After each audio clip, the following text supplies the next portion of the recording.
Mearns Gill are proud to sponsor this episode of Chamber Talks. At Mearns Gill, we've been helping brands stand out since 1936. Whether you're looking to create a strong and authentic brand identity, design a user-focused website, or deliver a memorable advertising campaign, we've got you covered. We also specialise in producing high-impact video and audio content such as podcasts, as well as delivering unforgettable events. So, ready to elevate your brand? Visit mearns-gill.com today.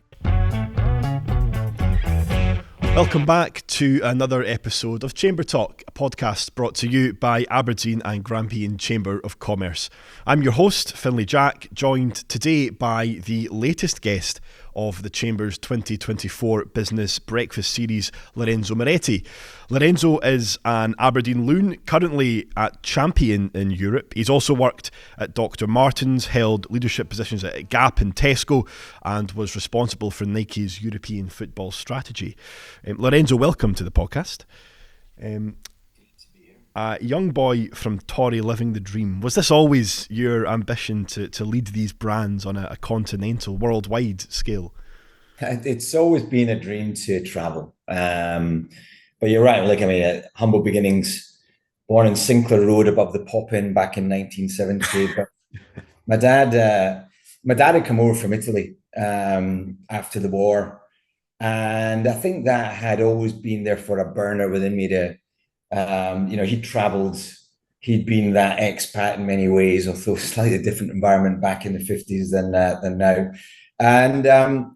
And so the world was always somewhere that I wanted to go out and explore. And I was fortunate. I learned a lot from my parents. They were grafters. I was not that particularly gifted from a school perspective, as Russell could possibly attain. But I believed, and I was right to believe that, hard work, dedication, and often trumps core capability. And so I just set my dreams. I joined M&S in a young management trainee scheme from school.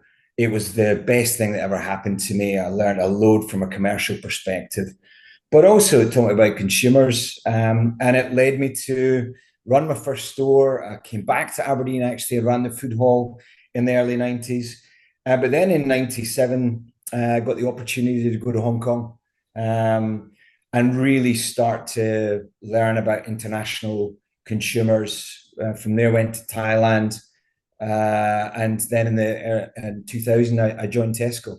And then from there, just carried on that sort of international career that you talked about. So it was always something that I wanted to do, but I didn't quite know from an early stage how I was going to do it. And then it just serendipitously happened. Where do you think that interest in working for these, worldwide brands spiked from? Was it just a case of wanting to travel and perhaps working for these gave you the opportunity to do so? I think back in the day, M&S were the best British retailer, and they had a phenomenal training program. And I knew from an early stage that's the program that I wanted to get into. And actually, the first time that I applied for it, I didn't get in. So I ended up working in a bank for a year, which was the worst, the worst year of my life. But then I reapplied. And actually what I did was in that year, I built out my CV a little bit more, did a bit more volunteer work and things like that. But they were just such a phenomenal training ground. And I think they're getting their mojo back right now, which is fantastic to see, because back in the day, commercialism, their focus on the consumer, their focus on, quality, value, and service was the key three elements, and their international expansion were absolutely legendary. And I think, unfortunately, they became too focused on money and profit rather than actually the consumer, and which led to a bit of a demise over a number of years. But in the day, they were just brilliant. And that was the foundation for me to continue to learn about commerciality and consumers, both, as I say, from a UK perspective, but then abroad as well. Mm-hmm. And I think that foundation obviously led you on to Tesco. And I think you were tasked with taking Tesco into China, am I right? So yeah, I did, first of all, 8 years in Central Europe, Hungary, running their hypermarkets, and then running Slovakia. And then I was tasked with that. I was the COO of China, and it was about adopting and landing Tesco's global operating model into the Chinese marketplace. And if I'm honest with you, that was a bit of a disaster.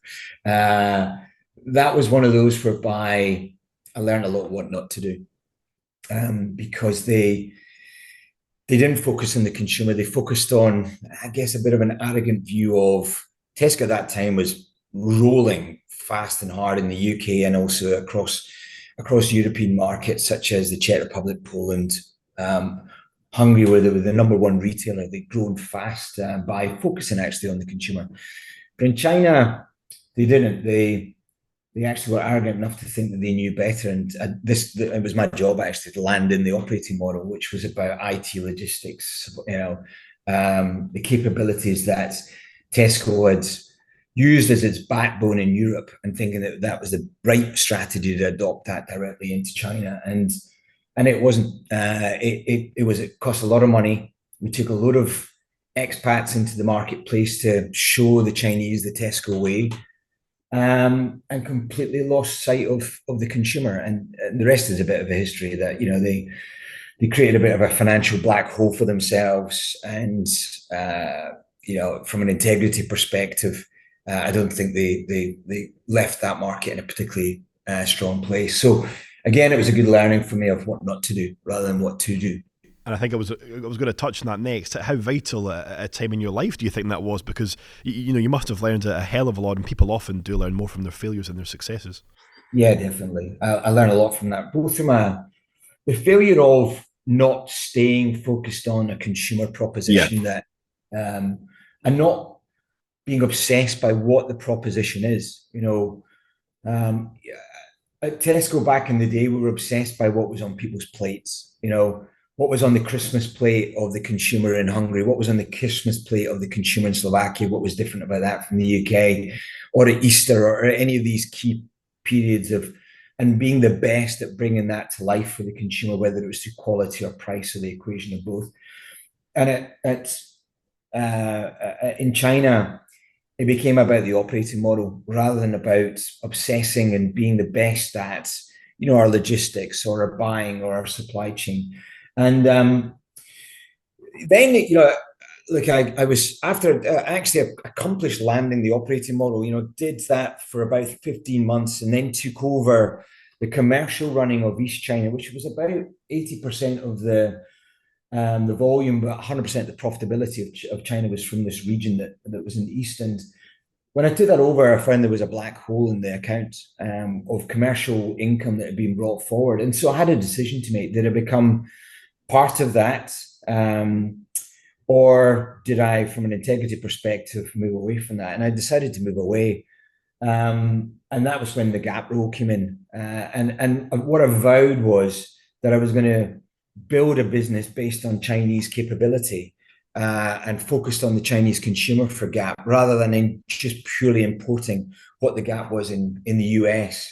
And that was a great lesson for me. So yes, I agree. You learn a lot more, I think, through failure than you do through success. Although success breeds momentum, and it breeds a repeatable thing that you can then drive into new teams. And so that has also been part of the DNA that I built as well.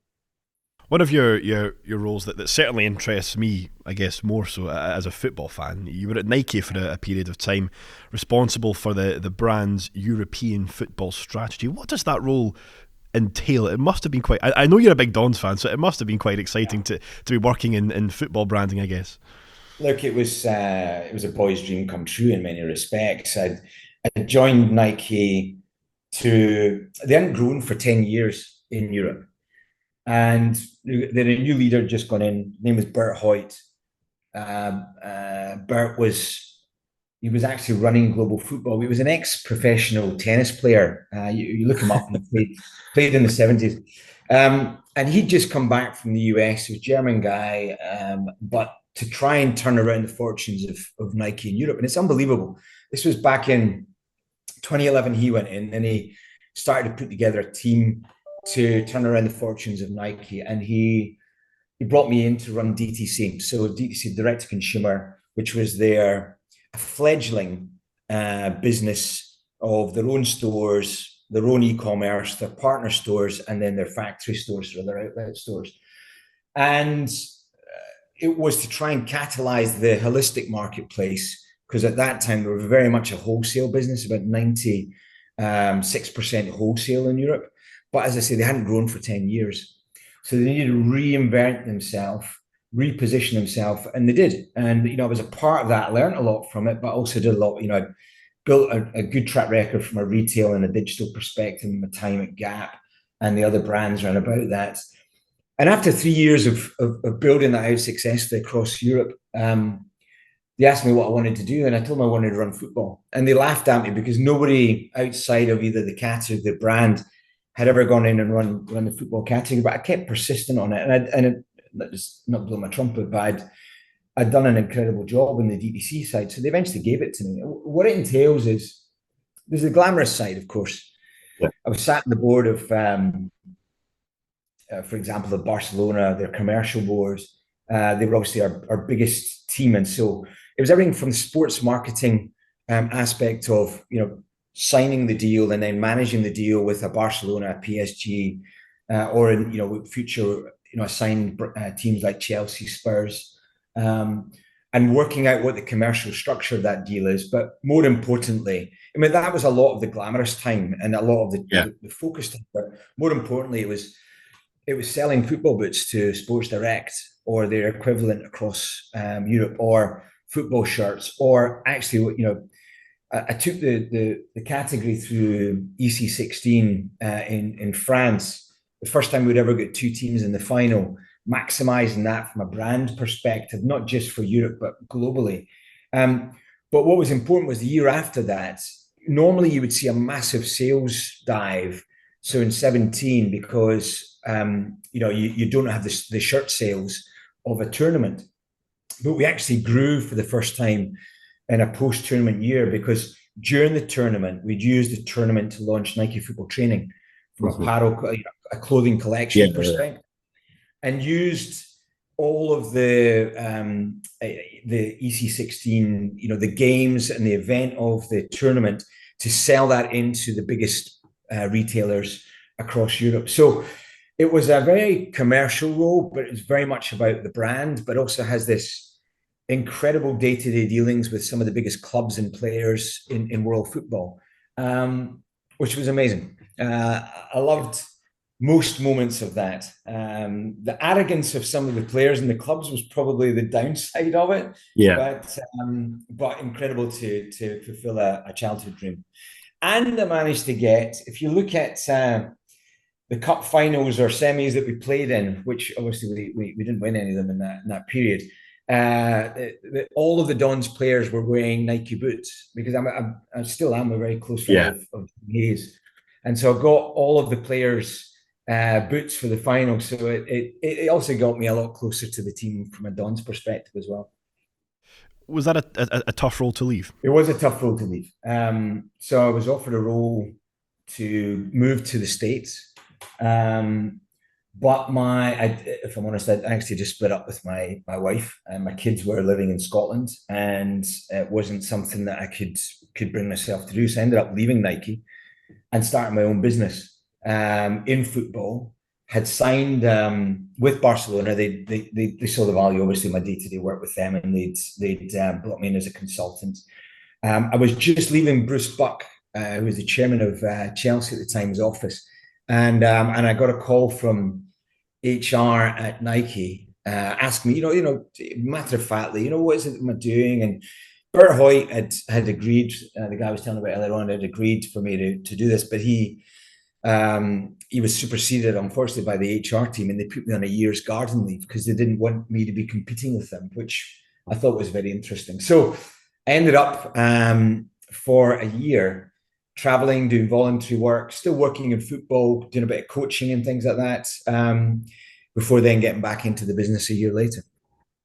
And you got back into Dr Martens, I think, yourself. And actually, Russell was saying that another of the chief, two huge Dons fans running Dr Martens. Surely you must have offered a handsome sponsorship deal at some point to the Pataudry Chiefs. Well, it's funny, but actually, whilst just before I arrived, so not to do with me, but Kenny Wilson, he's the CEO, still is outgoing at the moment, but done a phenomenal job at Dr Martens. And you're right, he hired me into the business, another Don's lifer, and but he shut the store in Aberdeen. Union Street, I know. Union Street the year before I arrived. So nothing to do with me, but that's something that Russell has pestered me about on a number of occasions.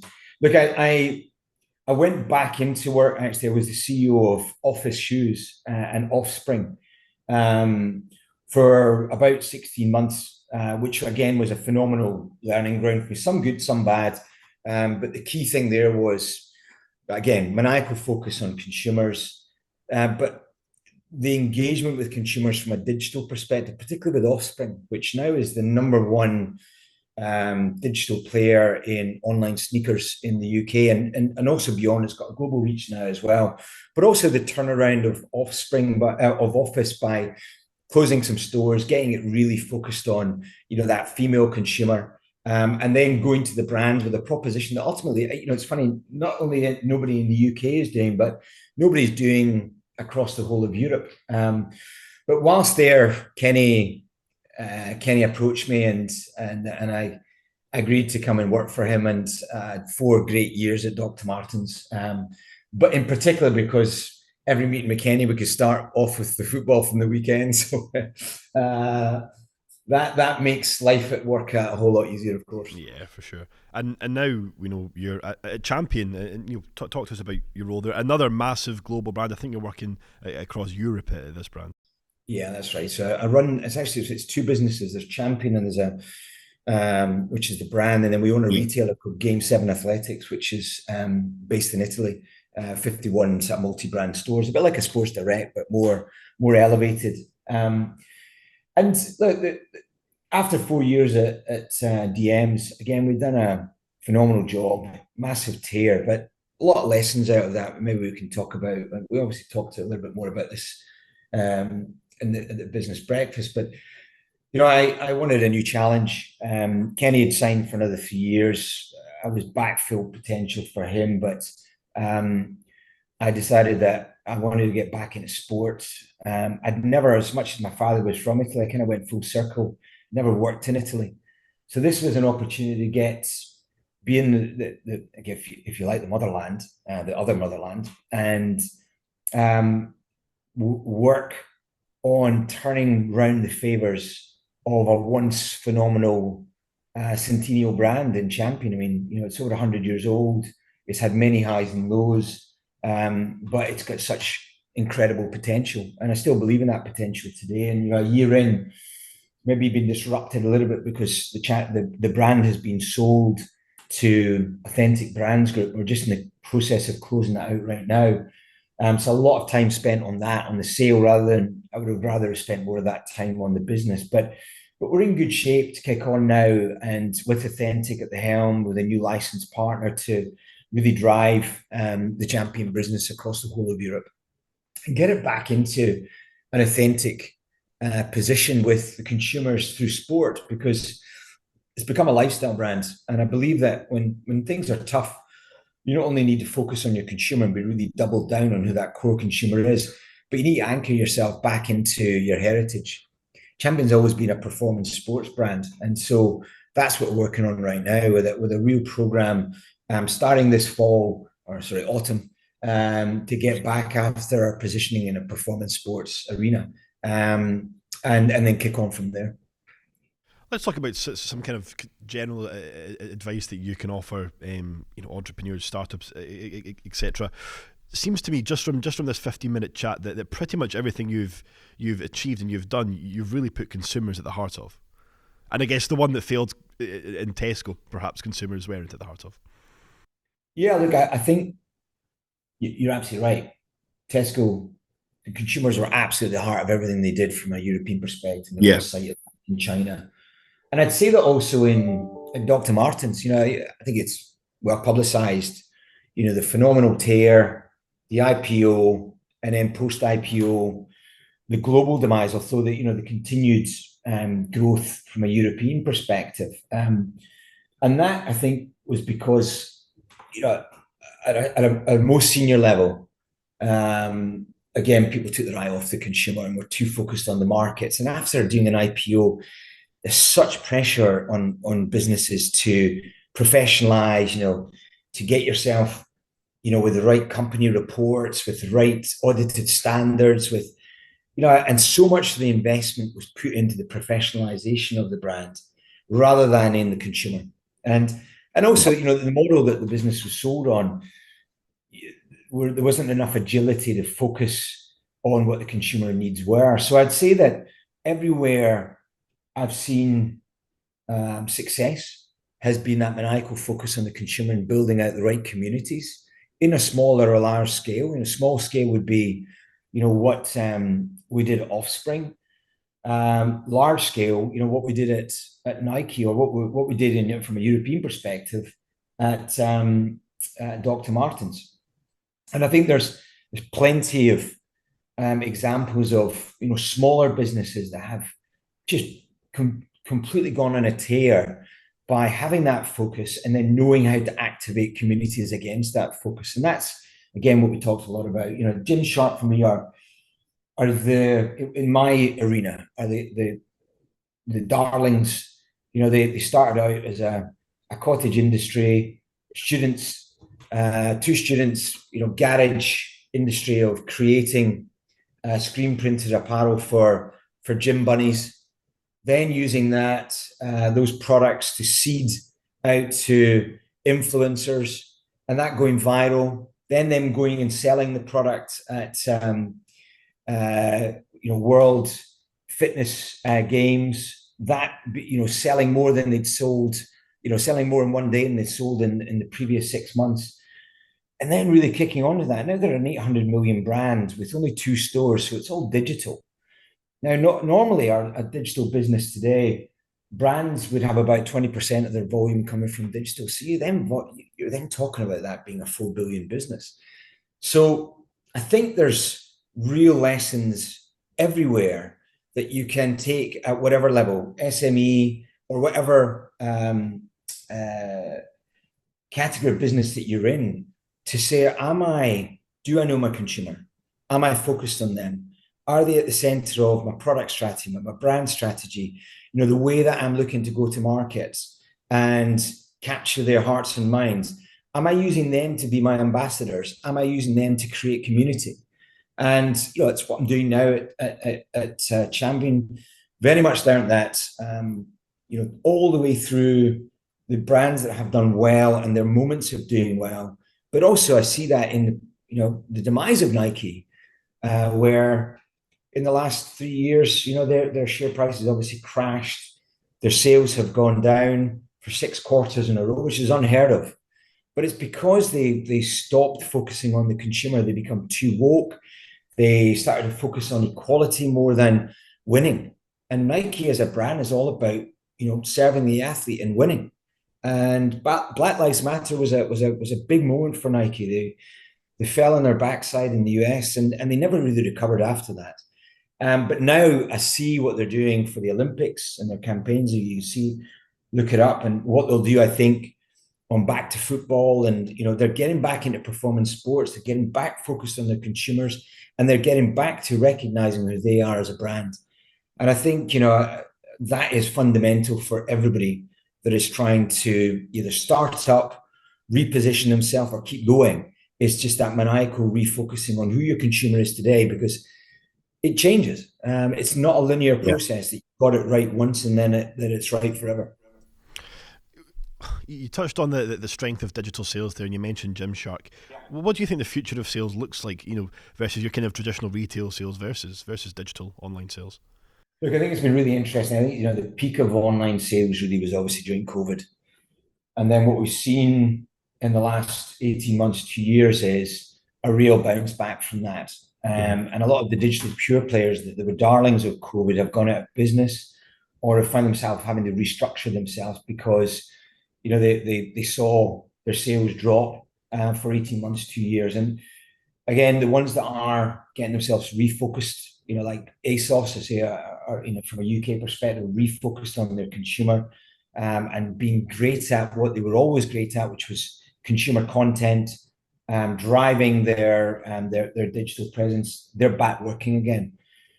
But what does that mean for the future? I think it means that consumers are looking for, they're not spending as much on traditional footwear and apparel. They're just not. They're spending much more on a needs perspective, which could be cost of living, but I think it's not. I think it's a reset. And what they're spending money on is experience. And so I think it's about, the high streets being an experience again.